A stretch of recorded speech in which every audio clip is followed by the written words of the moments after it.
Life boy.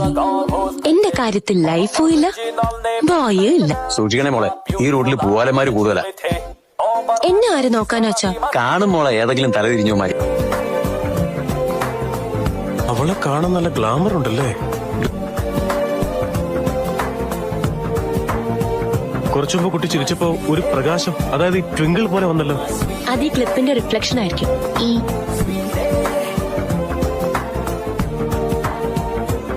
Madhu, എനിക്ക് നിന്നെ ഒരുപാട് ഇഷ്ടമാണ്. എന്റെ പ്രാണനാ. ഞാനൊന്ന് പറയട്ടെ, നമുക്ക് വിവാഹം കഴിക്കാം. ഞാൻ നിന്നെ പൊന്നു പോലെ നോക്കാം. വീണ്ടും ഓരോ കള്ളത്തരങ്ങൾ പറഞ്ഞ് എന്നെ വളയ്ക്കാൻ നോക്കാം. ഇന്ന് മുതൽ ഞാൻ നമ്മുടെ ഫസ്റ്റ് നൈറ്റിന് വേണ്ടി വെയിറ്റ് ചെയ്യാം. മോള് നന്നായി കഷ്ടപ്പെട്ട് ഇതുപോലത്തെ 2 പിള്ളേരെ എനിക്ക് തരണം. ഓക്കെ? എന്നെ കാത്തിരിക്കുവാൻ എന്നും അവനിക്കുവാൻ